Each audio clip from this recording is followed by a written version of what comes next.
Une énorme différence pour moi.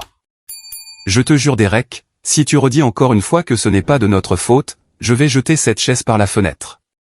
J'avais déjà desserré ma cravate et ma veste était à moitié enlevée quand j'ai craqué.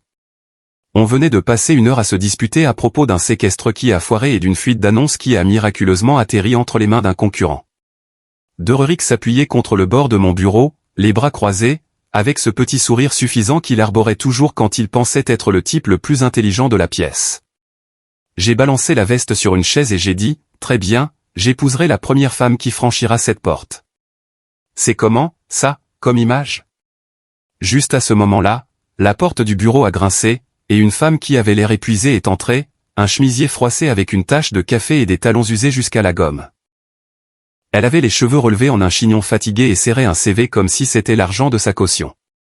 Sa voix était calme, mais d'une fatigue extrême. Je suis ici pour l'entretien. J'ai cligné des yeux. Derek n'a pas dit un mot, il a juste haussé un sourcil. Je me suis éclairci la gorge, je lui ai fait signe d'entrer et je lui ai lancé un regard qui voulait dire « Sors d'ici ». Il a gloussé, haussé les épaules et est sorti avec ce même sourire exaspérant. Petite note avant de continuer. Partagez dans les commentaires de quelle ville ou de quel pays vous nous écoutez. Ça nous aide à voir d'où vous nous suivez et à déterminer le meilleur moment pour publier de nouvelles histoires. Merci. Maintenant, entrons dans le vif du sujet. Elle s'est assise. J'ai essayé de ne pas la dévisager. Elle s'appelait Allie Brooks. Elle avait 23 ans. Parlait vite. A dit que son père était mort il y a 6 mois. Sa mère était sortie de sa vie depuis des années. Elle élevait son petit frère Liam, en 2e année. Elle était sa tutrice légale. Il passait de canapé en canapé. Parfois, elle réussissait à louer un motel à la semaine. Parfois, elle dormait dans sa voiture dans une salle de sport ouverte 24h24, se douchait avec un laissez-passer d'invités, lavait ses vêtements dans une laverie automatique. Elle a dit qu'elle avait besoin de quelque chose de stable, n'importe quoi près de l'école de Liam. Puis elle a baissé les yeux sur la tache de café sur sa chemise et a commencé à s'excuser comme si sa vie en dépendait. Je ne suis pas négligé, monsieur. C'est juste que... Cette journée m'a mise KO, ses yeux étaient clairs. Pas de tentative d'apitoiement, juste la vérité. Je lui ai expliqué ce qui se passait. L'investisseur qui arrivait demain. Walter Brigg, très attaché aux valeurs familiales traditionnelles, devait rencontrer ma fiancée pour le brunch. Sauf que tout a explosé quand Aubrey est parti la semaine dernière. Je lui ai dit que j'avais besoin d'aide. 2 semaines, jouer le rôle. Pas de contact physique, rien de bizarre, juste quelqu'un pour donner l'impression que j'avais une vie de famille. Accord de non-divulgation, salaire, paperasse des RH, limite par écrit. Elle a cligné des yeux fortement, comme si je l'avais giflé. Est-ce que c'est ce genre de travail? Non, ai-je dit. Vous aurez des clés, une porte verrouillée et un chèque de paie. J'ai attrapé un bloc-notes, j'ai écrit le chiffre. 4 000 $ d'avance, 2500 $ de plus après 2 semaines, plus un bail de 2 chambres payé d'ici vendredi prochain. 1 an garanti. Elle a regardé le chiffre et s'est étouffée.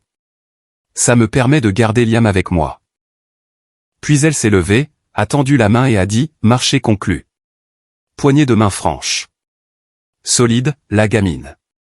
De l'autre côté du mur de verre, je voyais Derek faire les 100 pas avec son assurance de vendeur mielleux, téléphone à la main, rire faux, prêt à passer à l'action. À l'intérieur, mes tripes me hurlaient que j'avais perdu la tête. Je me suis dit que j'avais encore le contrôle, que ce n'était qu'une question d'affaires, que je pouvais arranger l'image et faire signer Brigg. Mais à la seconde où Allie a baissé les yeux sur ce contrat avec un véritable espoir dans les yeux, j'ai su que j'étais déjà à moitié au bord du gouffre. Elle n'a pas perdu de temps. Une fois Derrick parti, elle a retroussé ses manches et a demandé, « Alors, comment on vend ça ?» Nous avons passé les 3 heures suivantes dans ma salle de conférence vitrée à façonner une fausse histoire comme si c'était un argumentaire de vente, parce que c'en était un. On a dit qu'on s'était rencontrés à une visite libre que j'organisais sur West Monroe, celle avec le bureau lambrissé de noyer et une machine à glaçons cassée. Elle a dit, Liam m'a fait rire en faisant semblant que le bidet était un vaisseau spatial. J'ai ajouté quelque chose sur les noyers de ma grand-mère à Luligne.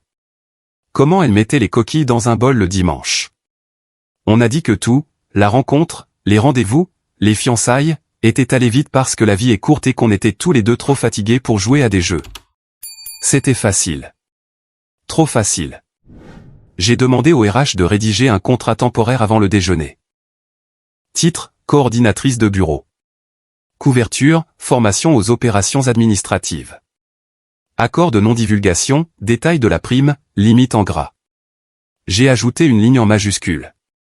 Aucun contact physique requis. Elle ne m'a pas remercié pour ça, elle a juste hoché la tête comme si j'avais réussi un test qu'elle ne notait même pas à voix haute. À 14h30, nous étions dans mon camion en direction de l'école primaire d'East-Oak pour récupérer son frère. Le gamin avait l'air de sortir d'une pub pour des céréales, silhouette mince, sac de foot surdimensionné, de grands yeux marrons qui clignaient peu. Il est sorti avec une aide enseignante et a repéré aller instantanément. La première chose qu'il m'a dite, c'est « Vous êtes le monsieur de la maison ». J'ai tendu la main. Je m'appelle Voss. Tu dois être Liam. Il l'a serré, tout sérieux. Enchanté de vous rencontrer, monsieur. Puis il a demandé si j'avais des portes secrètes dans ma maison. Le gamin était tordant. Leur appartement actuel était au 2e étage d'un immeuble trapu près d'Airport Boulevard. Le couloir sentait les oignons bouillis et les lingettes de sèche-linge brûlées. À l'intérieur, le plafond de la cuisine était boursouflé comme une ampoule et puait la cloison sèche humide. La climatisation cliquetait en s'allumant, comme si quelqu'un avait fourré du gravier dans le ventilateur. On a fait les bagages rapidement. Vêtements, devoirs de Liam, quelques carnets de croquis, une caisse en plastique marquée « Doc ». Elle gardait un dossier transparent séparé avec les certificats de naissance et les papiers de tutelle, couverture plastifiée, onglets de couleur. Elle le portait comme si c'était la seule chose qui ne pouvait pas être remplacée. Au crépuscule, je les avais installés dans l'aile des invités de ma maison. 2 chambres, une salle de bain partagée, serrure propre, personne d'autre n'avait les clés. Elle a demandé une alarme de porte. J'ai collé une bande de capteurs au-dessus du cadre et je lui ai donné l'interrupteur magnétique. Elle l'a testé 2 fois avant de se coucher. Allée était méthodique. Elle a déballé ses affaires dans des bacs étiquetés, école, foot, documents, et un simplement marqué, Liam. Elle a établi des règles rapidement. Chaussures enlevées à la porte, pas de nourriture dans les chambres. Le bar était interdit. Extinction des feux à 21h15. Liam hochait la tête comme s'ils avaient déjà fait cet exercice. Le gamin avait plus de structure que la plupart des adultes avec qui je travaillais. Pendant qu'elle organisait, je m'occupais du reste. Sable Endart reniflait autour de notre annonce de Marigold Court, une affaire confidentielle dont j'avais juré que seules 2 personnes étaient au courant. Derek étant l'une d'elles. Je n'ai encore rien dit, mais mon cou était chaud de suspicion. Puis un écart de sol est apparu sur notre affaire de la 8e et Junipé, un petit projet de remplissage qui devait se conclure. L'acheteur est devenu nerveux. Derek a prétendu que ça venait de la ville. J'ai appelé Camille chez Titan Escroc. Elle n'avait pas vu le document, a dit qu'il n'était jamais passé sur son bureau. C'est là que j'ai commencé à sentir que quelque chose clochait. De retour à la maison, on a fait des répétitions comme si on se préparait pour un entretien d'embauche. Comment on s'est rencontrés? Qu'est-ce que tu préfères qu'il cuisine? Quelle est notre routine du dimanche? J'ai dit que je faisais de bons pancakes. Elle a dit que Liam préférait les céréales. On s'est entraîné jusqu'à ce que ses réponses ne sonnent plus comme si elles étaient apprises. Je lui ai dit que Johan Brigg pouvait repérer un menteur à 15 mètres. Ça l'a fait hésiter. Elle a demandé ce que Johan faisait dans la vie. J'ai répondu, elle lit les gens. Le dîner était des enchiladas à emporter. Liam a insisté pour qu'on essaie la salsa verte, même si ça le faisait tousser. Au milieu du repas, il a montré l'étagère encastrée à côté de la salle à manger et a dit, on dirait une porte secrète. J'ai ri. Gamin, cette maison a à peine un placard à linge. Il a souri, de la salsa sur le menton. Plus tard, après que Liam soit au lit, je suis passé devant la porte de Halley et je l'ai vu tenir quelque chose dans sa main, petit et en laiton. Elle m'a surpris en train de regarder et s'est approchée. Elle me l'a tendu. CN 248. L'ancienne plaque de mon père. Il travaillait au chantier ferroviaire l'été en Illinois. Ne l'enlevait jamais. Elle l'a posée sur la table de chevet comme une habitude. Comme si cette plaque connaissait toute l'histoire de sa vie. J'ai hoché la tête une fois, sans insister. Ça a l'air solide. Ça l'est, a-t-elle dit, puis elle est rentrée. Je suis resté dans le couloir 1 minute, écoutant le doux bruissement de son déballage, le craquement de son lit alors qu'elle s'y glissait. Les pieds de Liam cognant contre le mur dans la chambre d'un accent grave côté, comme s'il donnait des coups de pied dans son sommeil. La maison ne semblait pas si grande ce soir. Elle ne résonnait pas. Je me suis dit qu'on répétait juste, qu'on jouait la pièce jusqu'à ce que le chèque soit encaissé et que l'investisseur quitte la ville. Mais quand j'ai éteint la lumière du couloir et que je me suis tourné vers ma chambre, je me suis surpris à penser à quelque chose que je n'avais pas ressenti depuis longtemps. Je ne voulais plus être seul dans cette maison. Le lendemain matin, j'étais à Austin Bergstrom 1 heure en avance, garé là où je pouvais voir le trottoir des arrivées privées. J'avais 2 sacs de grains de café torréfiés localement dans un sac cadeau en papier brun, noué avec de la ficelle.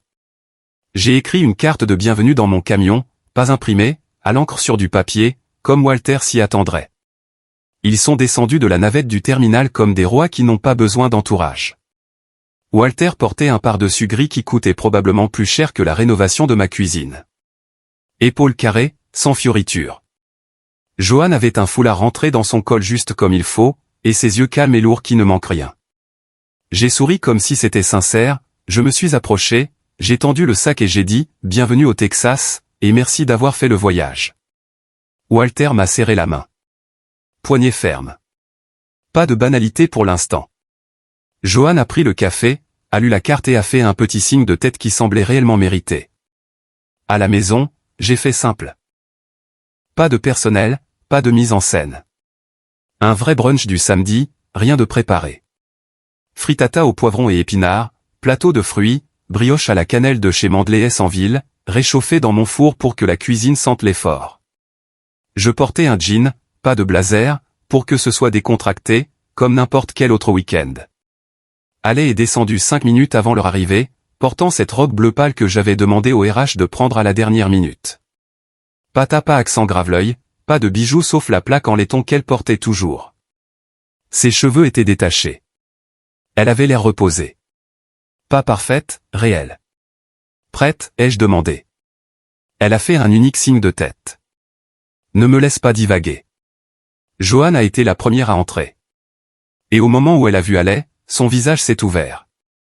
Pas en grand, mais suffisamment. Walter a suivi, plus lentement, les yeux balayant tout. Le tapis, l'odeur, la façon dont Allais se tenait près de la table comme si elle y appartenait, mais sans en faire trop. On a fait les présentations, puis on s'est assis. J'ai servi du jus d'orange. Allais a servi le café. Elle s'est lancée dans la conversation comme si elle avait fait ça 100 fois. Elle a interrogé Walter sur son premier emploi. Il lui a raconté qu'il emballait des clous dans la quincaillerie de son oncle à South Bend. Elle a ri une seule fois, mais c'était sincère. Johan l'a remarqué.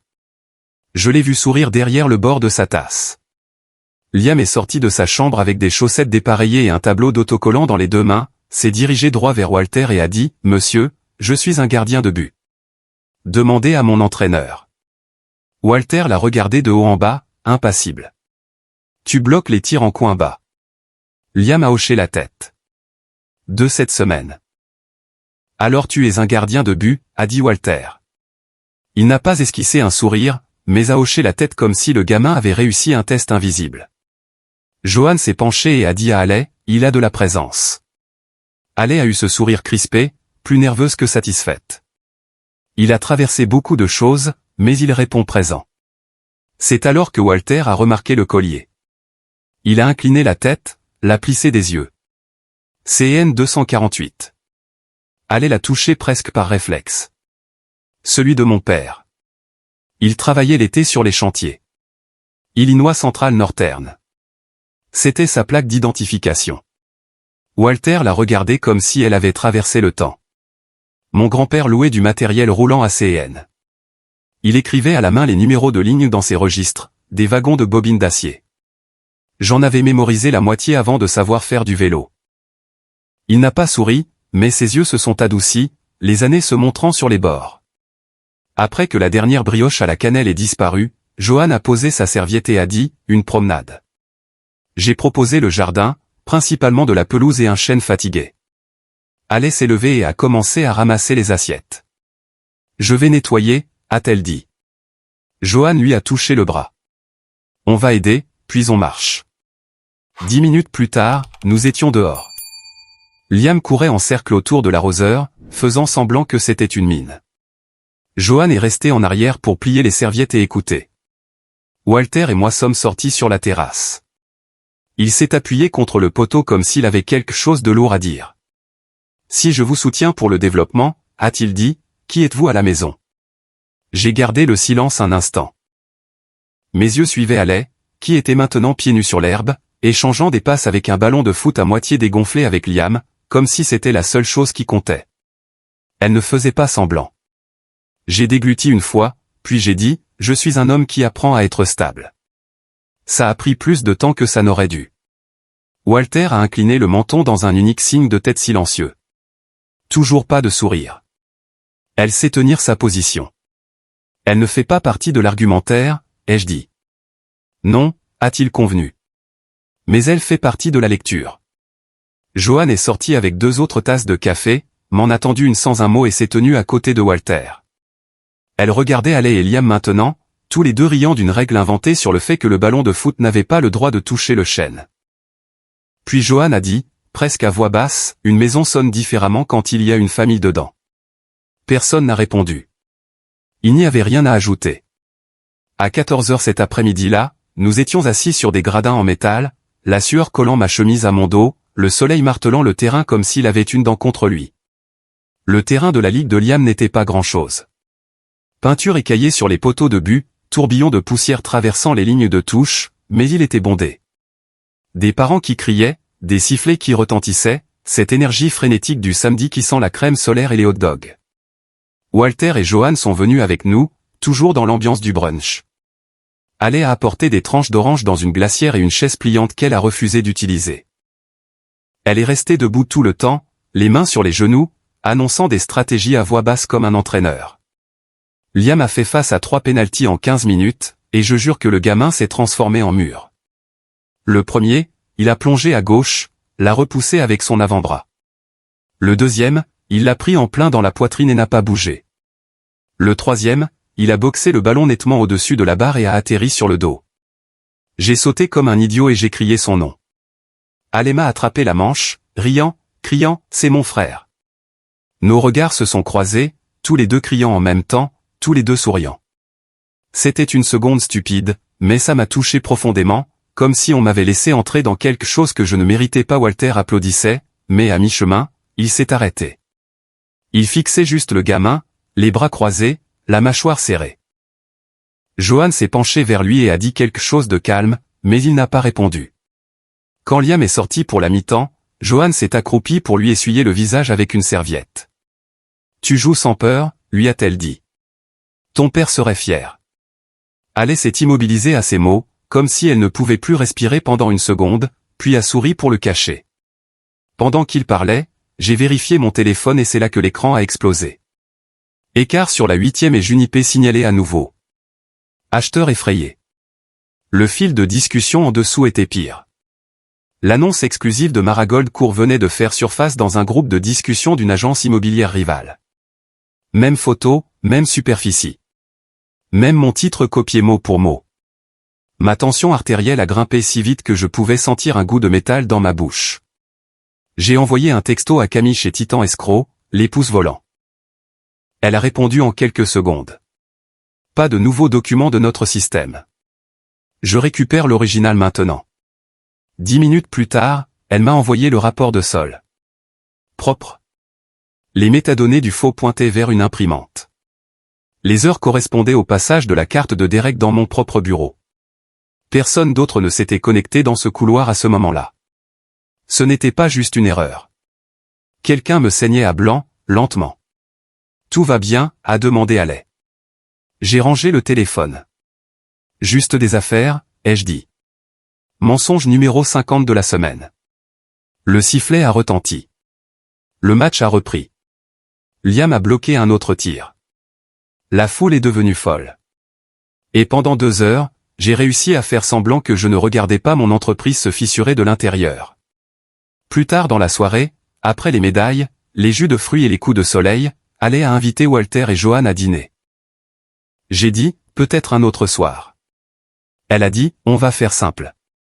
Spaghetti, pain à l'ail, c'est tout. Elle a été claire. Je n'avais pas l'énergie de discuter, alors j'ai fait les courses en rentrant. La cuisine s'est remplie de l'odeur de tomates, de basilic et de pain grillé. Liam dansait autour du bar, faisant semblant d'être un serveur. Walter a ouvert la porte avec le même calme mesuré. Joanne portait une bouteille de vin qu'elle avait probablement tirée d'une cave plus vieille que ma carrière. On a coupé des légumes épaule contre épaule, se passant des couteaux et des cuillères comme si on l'avait fait pendant des années. Elle m'a taquiné sur le fait de ne pas égoutter les pâtes. Joanne a montré à Liam comment plier des serviettes en petits oiseaux. Walter a essuyé la vaisselle pendant que nous finissions, fredonnant quelque chose de bas et lent. Peut-être un vieil hymne. Peut-être juste un son qu'il faisait quand les choses semblaient bien. La soirée s'est déroulée facilement. Pas d'ordre du jour, pas d'argumentaire, juste la normalité. On a joué une partie de mime, puis une partie rapide de Monopoly. Liam a accusé Walter de trucs de banquier quand il est tombé sur le parking gratuit et a raflé la mise. Walter a éclaté de rire, un rire franc et plein comme il ne l'avait pas fait depuis des années. Joanne s'est appuyée contre elle pendant le nettoyage et a chuchoté quelque chose qui l'a fait rougir. Je me suis surpris à sourire comme un idiot. Quand les briques sont parties, Joanne a serré Alé dans ses bras à la porte, fermement et maternellement. Walter m'a serré la main, a croisé mon regard et a dit, « Vous avez quelque chose à protéger maintenant. Ne le gaspillez pas. » Après que les phares de la voiture se soient estompés dans l'allée, je me suis retourné pour trouver Alé empilant des assiettes, les cheveux lui tombant sur le visage, fredonnant à voix basse. Le jeton en laiton autour de son cou a attrapé la lumière de la cuisine. Un bref éclat d'or sur sa gorge. Il y avait quelque chose dans la façon dont Walter l'avait regardé plutôt qui continuait de me tracasser. Familier peut-être, ou juste trop de coïncidences? Je n'arrivais pas à décider. Alé a levé les yeux. Tout va bien? Ouais, ai-je dit. Longue journée. Elle a souri une fois, fatiguée, mais facile. Demain est juste demain. Quand elle est partie dans le couloir, j'ai ouvert mon ordinateur portable sur le comptoir et j'ai regardé ma boîte de réception. Une autre alerte. Un autre titre. Une agence immobilière locale truque les inspections et gonfle l'engouement pré-vente. Pas de nom, mais chaque exemple dans l'article était le nôtre. Les délais, les quartiers, même une photo d'un plan que j'avais dessiné moi-même. Ma gorge s'est asséchée. Dehors, la nuit était calme, à l'exception des grillons. À l'intérieur, la maison sentait encore l'ail et les rires, mais en dessous, je pouvais sentir le sol commencer à bouger. Le masque se fissurait, et celui qui était derrière n'avait pas fini. Le lundi matin, le soi-disant écart s'était corsé. L'acheteur de la 8e et Junipé n'était plus seulement nerveux. Il était prêt à se retirer. Maintenant, on parlait de « problème de fondation ». J'ai passé une demi-heure au téléphone à expliquer que le terrain était stable, le rapport de sol propre, la ville d'accord. Rien de tout cela n'avait d'importance. Une fois que la rumeur se propage, la confiance s'évapore. Deuric s'est penché à la porte de mon bureau, sirotant son café froid hors de prix, un sourire narquois comme si c'était drôle. « Tu es trop tendu, patron. Ce sont des choses qui arrivent. Les choses n'arrivent pas en falsifiant des documents, ai-je dit. » Il a haussé les épaules. Peut-être que Titan a merdé. Peut-être que ton gars Noah a téléchargé le mauvais fichier. Tu y as déjà pensé? J'ai serré la mâchoire. Noah n'éternue pas sans en parler à la conformité. Alors blâme le séquestre, a-t-il dit, toujours en souriant. Tout le monde blâme le séquestre. Il s'est éloigné en sifflotant comme un homme qui avait déjà couvert ses traces. Mes tripes se sont nouées. J'avais déjà vu Derek rejeter la faute sur les autres, mais pas comme ça. C'était de la précision. Quelqu'un empilait des dominos et attendait que je pousse le premier. À midi, un autre coup est tombé. Aubrey, mon ex, a publié une vidéo sur Instagram intitulée « Histoire d'horreur de mise en scène numéro 4 ». La légende disait « Quand les clients ignorent les conseils de design et ruinent votre plan d'éclairage ». Je n'ai pas eu besoin de plisser les yeux. La pièce dans cette vidéo était la mienne. Copersage. Elle avait remplacé les ampoules chaudes par ces ampoules blanches aveuglantes, donnant au mur un air maladif. La vidéo était montée juste comme il fallait, pour que les angles et les œuvres d'art crient le nom de mon annonce sans le dire. Les commentaires étaient brutaux. Puis est arrivé un message privé d'un voisin d'en face. Vidéo de sa caméra de surveillance. Horodatage 23h38. Une femme se faufilant dans copersage avec un sac fourre-tout, une casquette de baseball, un masque, une longue queue de cheval se balançant bas. La démarche était familière. Le pas rapide à gauche, le déhanchement. Je l'ai reconnu. Je l'ai reconnu à la seconde où je l'ai vu. J'ai regardé le clip jusqu'à ce que mon écran s'éteigne de lui-même. Mes mains tremblaient. Pas de chagrin d'amour. Ces jours étaient révolus. Mais de la rage de réaliser qu'elle était toujours à l'intérieur de mon entreprise, grattant toujours les murs même après être partie. Ce soir-là, alors que je rédigeais des lettres de réponse pour calmer l'acheteur de la 8e et Junipé, Allais a reçu un texto de Joanne. Brunch jeudi, juste les filles, dit-elle en souriant. Elle veut échanger des recettes et des astuces de course. Ça te va, m'a-t-elle demandé. Joanne, c'est le feu vert, ai-je dit. Si elle t'invite, tu y vas. Allez a souri. Alors c'est un oui. Je suis retourné à mon ordinateur portable, faisant semblant de me concentrer sur des feuilles de calcul pendant que le monde continuait de saigner sous mes doigts. Mardi, Walter est arrivé tôt pour une visite à Redwood Terrace. 14 maisons de ville à mon nom. Béton brut, unité à moitié charpentée, sûre de bois et odeur de nouveaux tuyaux en cuivre. Il se déplaçait lentement, absorbant tout. Répartition des coûts, calendrier, phase de sortie. Il ne gaspillait pas ses mots. Quand il a finalement parlé, c'était comme être contre-interrogé par sa conscience. Vous êtes lourd sur les imprévus. Pourquoi? Je n'ai pas enjolivé les choses. Parce que si la 8e et Junipé tombe à l'eau, je suis à court pour le 4e trimestre. Une seule vente manquée et la paix devient moche. Il a hoché la tête, indéchiffrable. Vous me dites ça parce que vous voulez de la sympathie ou parce que c'est vrai? C'est vrai, ai-je dit. Je n'ai pas besoin de sympathie. Il a grogné légèrement. Pas une approbation, mais une reconnaissance. Puis il a changé de sujet pour parler du drainage et des offres de maçonnerie. C'est Walter. Il ne distribue pas de réconfort, seulement du respect quand il est mérité. Le temps que je retourne à mon bureau, une autre bombe était tombée. ATX bisouir encore. Cette fois, un court article faisant allusion à un « récit domestique fabriqué » dans une agence immobilière locale. Ils ont joint des captures d'écran, un canapé que je possédais et une robe bleu pâle que j'avais vue aller porter samedi dernier. Mon estomac s'est plié en deux. J'ai fouillé dans les journaux informatiques avant de pouvoir me raisonner. Le faux fichier de variance remontait à un ordinateur de bureau assigné à l'assistante de Dererick. Un enregistrement secondaire, une impression à 23h42, associée à la carte de Derek. Je suis resté assis là, le rapport brillant sur mon moniteur, le pouls martelant dans mes oreilles. Les preuves hurlaient, mais le dénoncer sans preuve irréfutable pourrait faire exploser l'entreprise. Mon nom, mes licences, tout. Mon téléphone a vibré. Un nouveau texto. Joanne. Respire. La vérité reste. Pas de sermon, pas de préambule. Juste ça.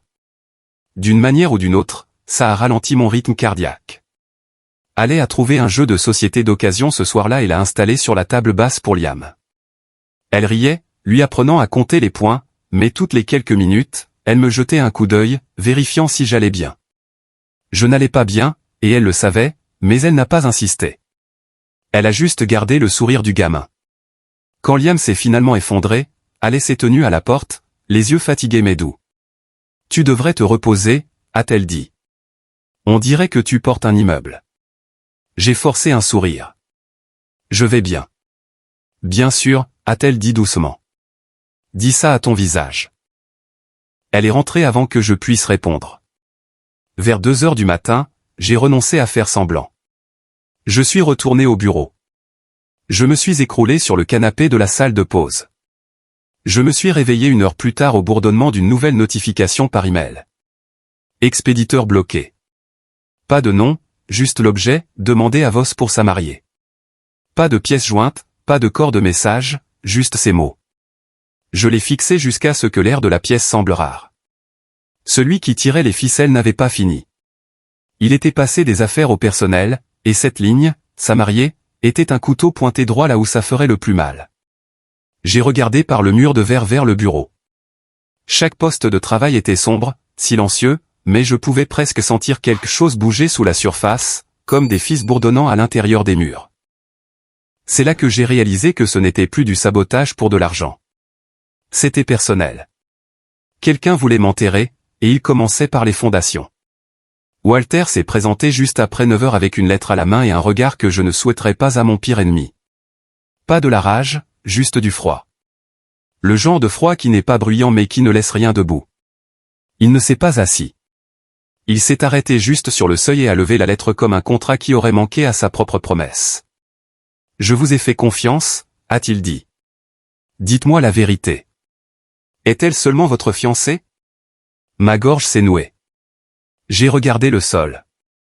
Le silence dans cette pièce pesait sur mes côtes. « Non », ai-je dit. « Elle ne l'est pas, il a attendu. M'a donné cet espace pour me pendre proprement. Je devais vous présenter Aubrey. On a rompu la semaine avant votre arrivée. J'ai paniqué. J'ai pensé que si je vous montrais de la stabilité, je pourrais garder le projet Redwood en vie, gagner du temps pour boucher les trous, remettre mon équipe sur les rails. Allais est entré dans ce chaos. Et Walter m'a coupé avec un souffle, pas un cri. Juste un souffle comme s'il en avait assez entendu. Je vous aimais bien, a-t-il dit. Toujours, d'ailleurs, mais je fais confiance à ce que je vois. Et en ce moment, je vois un imposteur. Il est parti avant que je puisse dire un mot de plus. Je suis resté là, comme si le sol pouvait bouger et m'avaler. Ça ne l'a pas fait. Ça aurait été plus facile. Je suis sorti, le soleil vif, l'herbe chaude sous mes chaussures. Liam donnant des coups de pied dans un ballon de foot à moitié dégonflé dans le jardin comme si de rien n'était. Allez lui a renvoyé, en riant. Elle a levé les yeux et m'a fait signe de venir. Je n'ai pas répondu au signe. Fais tes valises, ai-je dit. J'enverrai le dernier paiement ce soir. L'accord pour le bail tient toujours. Elle a cligné des yeux une fois, puis a hoché la tête. Pas de drame, pas de supplication, juste ce regard qui disait qu'elle savait que ce jour était toujours possible. Liam a accouru, en sueur et souriant. Vous venez au parc. Alice s'est accroupie et lui a essuyé le front avec sa manche. Pas aujourd'hui, mon grand, a-t-elle dit. Mais ici, c'est la maison, a-t-il dit. Sa mâchoire a tressailli. Je l'ai vu, mais sa voix est restée stable. Non. Nous étions des invités. Je ne les ai pas regardés faire leurs valises. Je n'ai pas dit au revoir. J'ai viré l'argent, ajouté le mois complet d'avance sur le bail juste au cas où, et j'ai laissé la porte déverrouillée. Je suis resté au comptoir de la cuisine et j'ai regardé l'espace où sa tasse de café se trouvait habituellement. C'était propre, vide, juste un léger cercle sur le granit comme un fantôme qui n'était pas encore parti. Johan a envoyé un texto une fois. La vérité trouve un chemin, je l'ai lu, je l'ai ignoré, je l'ai laissé dans mes notifications comme un avertissement que je ne voulais pas entendre. Je ne savais pas que Allen n'était pas allé chez un ami. Je ne savais pas qu'elle était allée directement à l'hôtel Fairview, qu'elle avait frappé à la suite de Johan et avait dit « J'ai besoin de 5 minutes avec Walter ». Johan a emmené Liam prendre un chocolat chaud en bas. Alice s'est assise en face de Walter sans rien dans les mains. Pas de papier, pas de téléphone, pas de notes, juste le jeton autour de son cou et le courage qui lui restait. Elle lui a tout raconté. Elle lui a raconté comment j'avais proposé un accord dans un moment de panique. Comment nous avions fixé des limites claires, signé des papiers, verrouillé des portes. Elle lui a dit comment j'avais protégé Liam depuis le début. Comment je n'avais jamais franchi les limites, jamais posé un doigt sur elle, jamais rien demandé en dehors de l'accord. Comment je lui avais offert de la stabilité, pas de la charité. Comment j'avais vérifié chaque serrure de l'aile des invités 2 fois la première nuit où ils sont restés. Walter n'a pas interrompu, il a juste écouté. Elle lui a dit que j'aimais trop mon travail, que je faisais des choix stupides et désespérés quand j'étais dos au mur. Mais que je n'étais pas un menteur dans l'âme, pas un tricheur, pas un prédateur, juste un homme qui avait peur de perdre ce qu'il avait construit et qui s'y était enterré si profondément qu'il avait oublié comment demander de l'aide. Elle n'a pas pleuré. Elle n'a pas rejeté la faute. Elle n'a pas supplié pour ma réputation. Elle a juste dit la vérité, simple et nue. Puis Walter a montré le jeton autour de son cou. Cette plaque, a-t-il dit. Où travaillait votre père? CN, a-t-elle dit. Chantier du Nord, Illinois. C'était la sienne. Je la porte depuis sa mort. Walter l'a prise comme si c'était une relique de son propre passé. L'a retournée dans ses doigts. Sa voix s'est brisée. Il y avait un contremaître nommé Brox. Il m'a tiré de la mauvaise plateforme quand j'avais 10 ans. J'ai failli passer devant un wagon de marchandises. L'homme m'a tiré si fort que j'ai laissé tomber ma boîte à lunch. Allait a hoché lentement la tête. C'était lui. Il a travaillé sur la ligne les étés jusqu'à ce que son dos lâche. Il disait que le chantier ferroviaire rendait un homme honnête. Walter a rendu le jeton. Il avait raison. Allait s'élever. Je n'essayais pas de vous tromper, monsieur Brigg. J'essayais juste de garder mon frère en sécurité et d'aider le gars qui nous a aidés en premier. Il n'a rien dit. Juste un regard, vif, stable, comme s'il pesait 10 issues différentes et une vérité finale. Puis il a hoché la tête une fois. Pendant ce temps, j'étais assis dans ma propre maison vide, laissant entrer les pires pensées. Que j'avais ruiné toute la bonne volonté que j'avais jamais gagnée. Que Allais me détesterait pour toujours de l'avoir entraîné dans ce pétrin. Que Walter sortait de ma vie pour de bon et emportait ma dernière chance avec lui.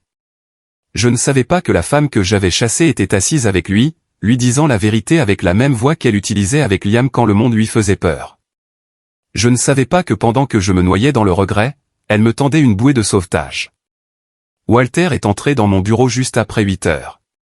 Pas de coup à la porte, juste le bruit de ses chaussures sur le parquet et une pile de papier signé à la main.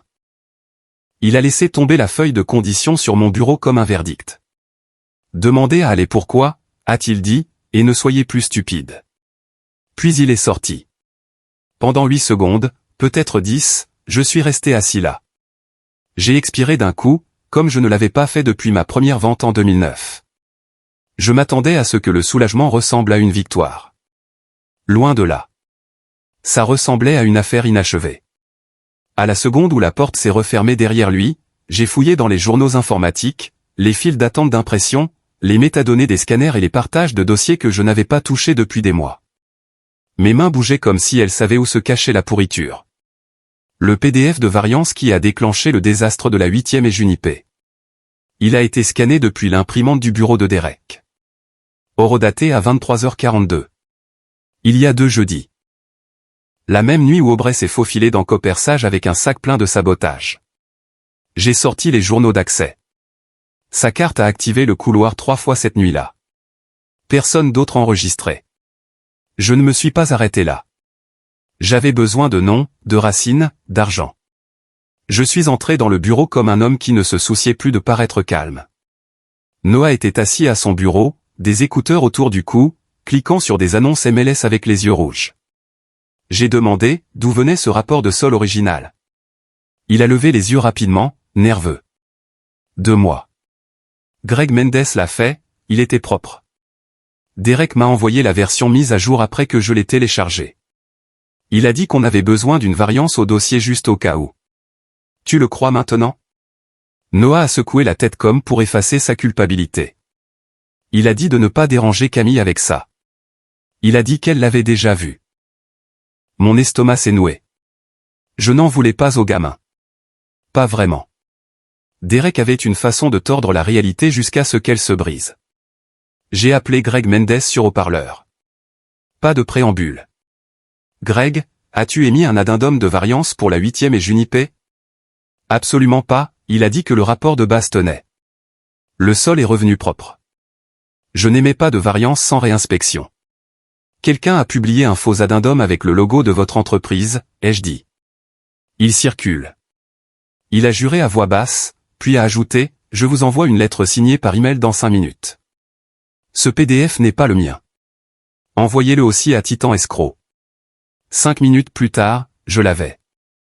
En tête, signature, langage juridique, réfutation horodatée. Ensuite, j'ai épluché les paiements des fournisseurs, trouvé une jeune décoratrice nommée Tessa qui avait travaillé sur Coppersage à l'époque d'Aubrey, et je lui ai envoyé un email à froid. Elle a répondu avec une capture d'écran de Venmo. 3 paiements à Design Merge LLC pour du conseil.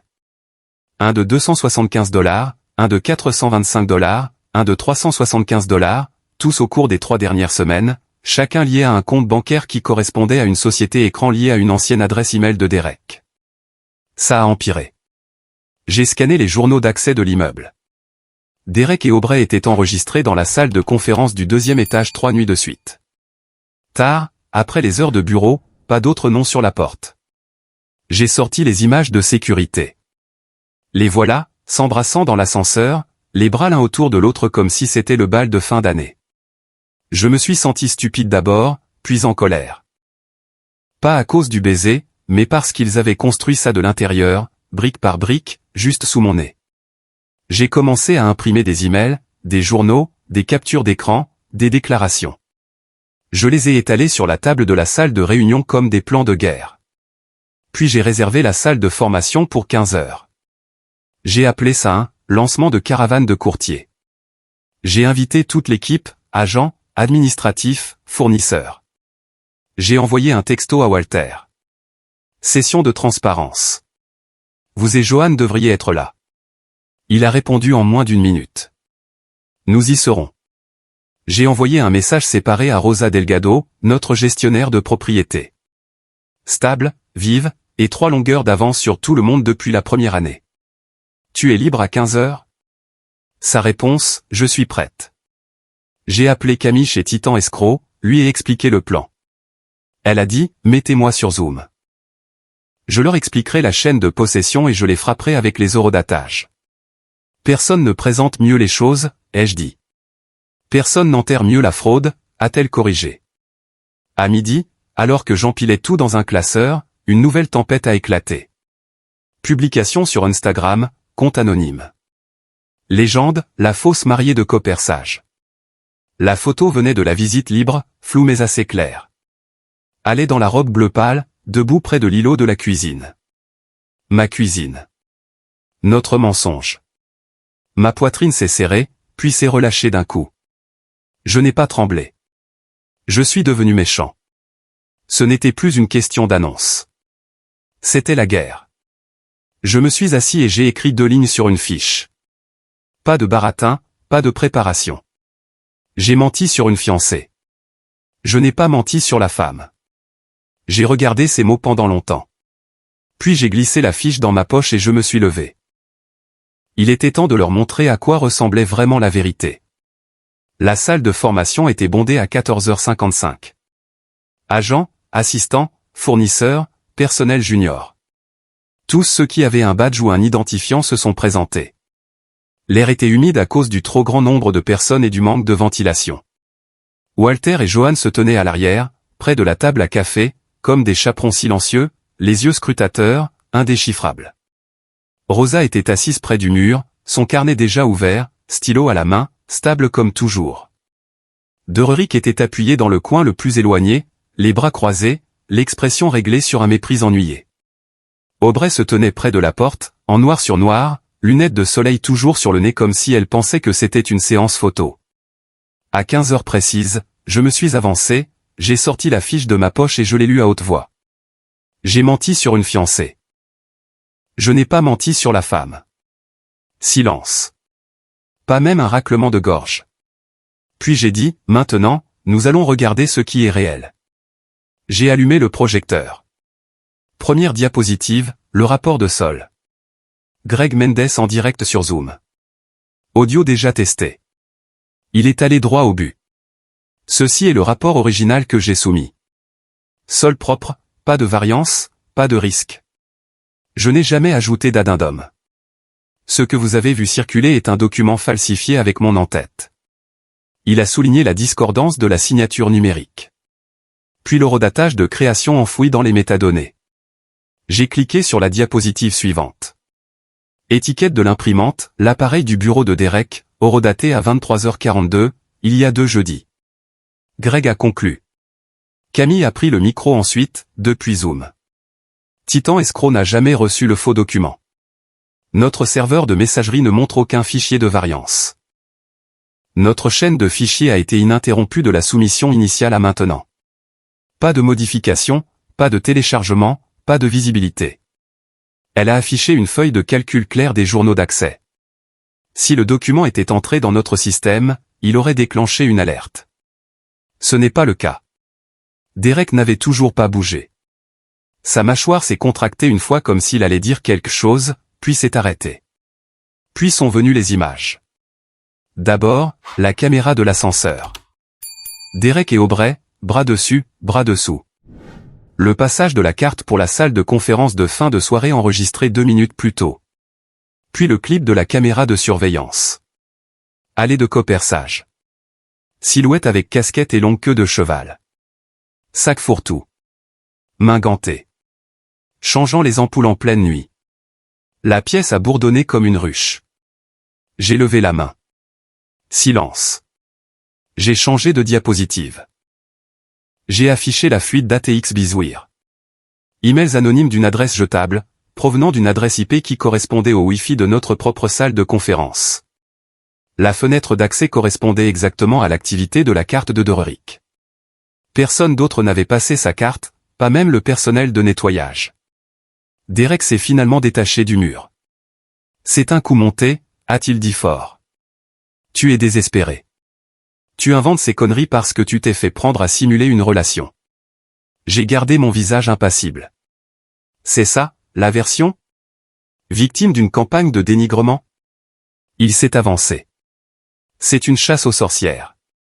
Tu as mis en scène une femme, menti aux investisseurs. Maintenant, tu m'entraînes dans ta chute pour te sauver. J'ai laissé le silence faire le travail.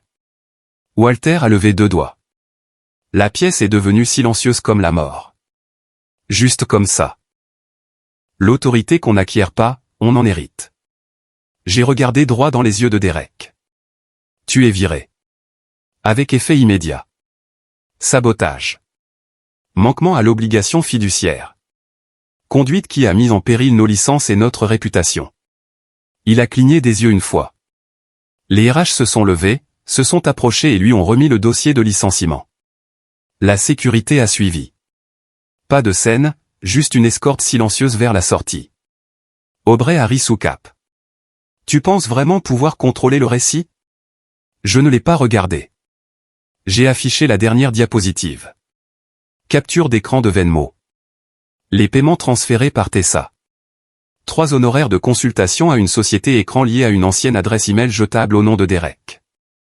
Total de plus de $1000 déguisés en service de décoratrice. Joanne s'est avancée depuis le fond de la pièce. Sa voix était calme et inébranlable. Les récits n'ont pas d'horodatage.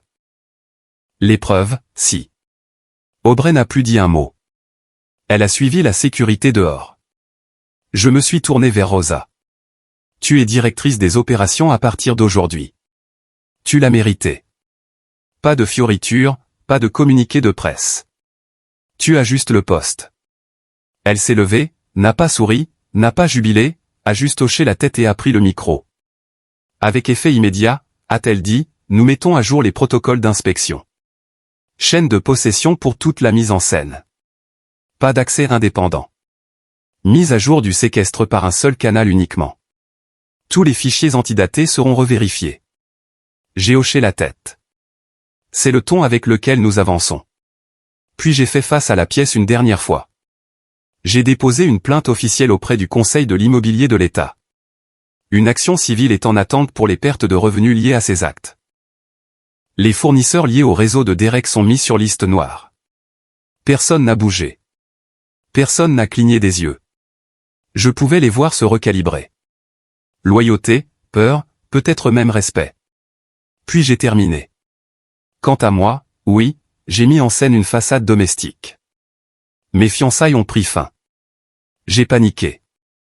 J'ai construit un mensonge pour protéger la perception de cette entreprise alors que j'aurais dû faire preuve d'honnêteté. J'ai regardé directement Walter et Joanne, puis de nouveau mon équipe. C'était de ma faute, ai-je dit. Pas de la sienne. La pièce s'est vidée par vagues, les agents se serrant la main, les fournisseurs remballant leurs goodies, Joanne s'attardant pour parler tranquillement avec Rosa. Je suis resté en retrait pendant que Walter examinait la feuille de conditions une dernière fois avec un stylo qui semblait pouvoir acheter ma première voiture. Il n'a pas hésité. Ligne de construction de 4,8 millions, rachat de terrain de 1,15 million sur Redwood Terrace, plus l'accès à son réseau de matériaux, bois, béton, acier à coût interne, sous réserve des étapes de la phase. Il a signé, a rebouché son stylo et m'a regardé droit dans les yeux. Johan aime le son de votre maison, a-t-il dit. Ne gaspillez pas ça. J'ai hoché la tête. N'ai pas essayé d'être malin. Je n'étais plus ce type. Je ne suis pas rentré chez moi après. J'ai conduit jusqu'au motel Bon Marché sur Anderson où je savais que Alice était enregistrée. On pouvait entendre le bourdonnement de la machine à glaçons depuis le parking. Une lumière de distributeur automatique fissuré clignotait comme un mauvais battement de cœur. Je me suis senti comme un crétin rien qu'en entrant dans ce parking, comme un homme traînant la honte derrière lui dans un manteau sur mesure. J'ai frappé. Elle a ouvert la porte après 3 secondes. Pas de chaîne, pas d'hésitation. Elle avait l'air fatiguée mais calme, sur ses gardes mais pas en colère. Elle n'a pas tressailli en me voyant. Liam était sur le lit avec un livre de coloriage et un sac de bretzel. Il a levé les yeux, a fait un signe de la main, puis est retourné à son coloriage de fusée avec un crayon vert. Je suis venu pour parler, ai-je dit. Elle s'est écartée. Je suis entré. Je sais, a-t-elle dit. Johan m'a dit. Walter a signé parce que je lui ai dit la vérité. Je me suis assis sur la chaise en plastique près de la fenêtre. La chambre sentait le détergent et la restauration rapide. Ma gorge s'est nouée. Merci, ai-je dit. Ça ne suffit pas, mais merci. Elle a hoché la tête une fois, ne me laissant pas m'en tirer à si bon compte. Je n'aurais pas dû te mettre dehors. J'ai paniqué. J'avais peur et j'étais stupide. Tu ne méritais pas de porter le désordre que j'ai créé. Elle s'est assise en face de moi, les jambes croisées, les bras croisés comme une médiatrice. Non, je ne le méritais pas. Mais je comprends pourquoi tu l'as fait. Je vais arranger les choses. Elle n'a pas cligné des yeux. Bien, parce que j'ai des conditions. C'est là que j'ai su que ce ne seraient pas des retrouvailles chaleureuses. C'était des affaires. Elle protégeait son gamin, son espace, ses règles, et je respectais ça plus que je ne pouvais le dire. Premièrement, a-t-elle dit, je veux une offre écrite en tant que coordinatrice de bureau, 62 000 $ par an. L'assurance maladie commence le premier jour. Pas d'heure bizarre, pas de contact avec. Quoi que ce soit entre nous au travail. J'ai hoché la tête. Fait. Deuxièmement, a-t-elle dit, je veux un 2 pièces à moins de 10 minutes de l'école de Liam. Bail à mon nom, facture à mon nom. Tu paies le premier et le dernier mois plus la caution. Les clés en main d'ici vendredi. Je n'ai pas hésité. Fait. Ça éloigne les services sociaux de mon dos, a-t-elle ajouté. Je ne vais pas vivre dans un motel lors de la prochaine visite à domicile. Tu ne le feras pas, troisièmement, a-t-elle dit, pas de discussion sur les rendez-vous pendant 90 jours. Si on s'apprécie toujours après ça, tu me le demandes comme un homme normal. Dîner, conversation, pas de drame, pas d'Instagram, pas de faux semblants. D'accord, ai-je dit. Je peux faire ça. Elle n'avait pas fini. Quatrièmement, les samedis de Liam sont sacrés. Match, pancake, peu importe. Pas de visite. Si tu dois en manquer un, tu le lui dis à lui, pas à moi. J'ai senti celui-là. Profondément. Je serai là. Si je ne le suis pas, il l'entendra de ma part. Elle s'est légèrement penchée en arrière. C'est tout. Je n'ai pas discuté. Je n'ai pas négocié. J'ai sorti mon téléphone et j'ai envoyé un texto à Rosa avant de me lever. Rédige l'offre de Haley. 62 cas de base. Assurance santé commence le premier jour. Titre de coordinatrice. Les conditions du bail suivent. Rosa a répondu en moins d'1 minute. Je m'en occupe. Je préviens les RH. Haley m'a observé tout le temps, attendant de voir si j'allais prendre des raccourcis. Je ne l'ai pas fait. J'ai regardé Liam. Tu t'entraînes toujours, champion? Il a levé les yeux, a souri un peu. On peut toujours faire les samedis. Chaque semaine, ai-je dit. C'est une promesse. Haley n'a pas souri, mais ses épaules se sont détendues d'un demi-pouce. Juste assez pour savoir qu'elle me croyait. 3 mois plus tard, je me tenais sur la même ligne de touche poussiéreuse où tout ce désordre avait commencé à éclater. Café dans une main, les gants de gardien de but de Liam dans l'autre. Soleil haut, terrain bondé, même gradin en métal, même odeur d'herbe coupée et de crème solaire bon marché. Mais rien de tout cela ne ressemblait plus à une performance. Ce n'était pas un spectacle. C'était notre samedi. Liam s'était étoffé, se tenait plus droit, criait plus fort. Il aboyait des ordres à sa défense comme un gamin qui savait qu'il était à sa place. 2 minutes après le début du match, il est tombé sur un genou et a attrapé un tir bas comme si de rien n'était. S'est relevé, souriant comme s'il était le maître de toute la ligue. J'ai levé les gants et je lui ai fait signe de venir. Il a trotté jusqu'à moi, les yeux brillants, les a pris sans un mot. A juste souri et est retourné à sa place. Le gamin n'en avait pas vraiment besoin. Mais c'était un rituel maintenant. Un marqueur. Notre version de la normalité. Haley se tenait à côté de moi dans un sweatshirt délavé que Rosa avait fait pour la famille du personnel, logo de l'entreprise sur la poitrine, manches retroussées jusqu'au coude. Elle sirotait son propre thermos et plissait les yeux face au soleil. Il a du jeu de jambes maintenant, a-t-elle dit. Un véritable équilibre. Il a regardé des vidéos, ai-je dit. Le gamin est obsédé. Ça me dit quelque chose, a-t-elle dit, impassible. Elle était de retour au bureau depuis 9 semaines et personne n'avait manqué de remarquer à quelle vitesse les choses s'étaient améliorées. Elle a détruit les anciens systèmes, rationalisé le suivi des fournisseurs, signalé 2 fuites de budget de mise en scène que je n'avais même pas vues. Rosa l'a promue responsable des processus après 4 semaines. Personne ne l'a remis en question. Nous n'étions toujours pas ensemble. C'était l'accord. Mais le 90e jour approchait, et je savais déjà ce que j'allais faire. Dîner, pas d'argumentaire, pas de panique, juste un homme normal demandant à une femme normale si elle voulait être vue en dehors d'un calendrier de travail. De retour à l'entreprise, les retombées pour Doric ont été rapides et profondes. L'État a ouvert une enquête. Titan Escroc l'a mis sur liste noire.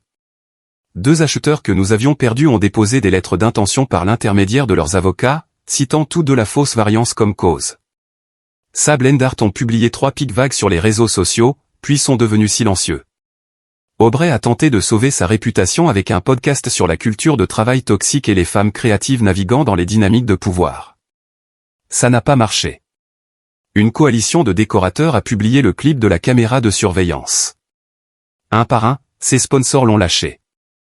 Pendant ce temps, le nettoyage de Rosa continuait de payer. Chaque inspection se déroulait sans accroc. Les fournisseurs respectaient les délais. 2 préventes à Redwood Terrace ont été conclues sans un seul addendum tardif. Walter m'a envoyé un court mot plié dans une carte de remerciement. Stable. Johan a envoyé à Haley une photo d'une tarte aux noix qu'elle avait faite et un mémo vocal sur les ratios de noix de pécan. Elle s'envoyait des listes de courses maintenant, des vrais. Pas de sous-entendu. Plus tard ce mois-là, j'ai organisé une dernière visite libre dans une propriété à Buldan. Je n'ai pas amené Haley. Pas besoin. Je ne vendais plus de la stabilité. Je la construisais.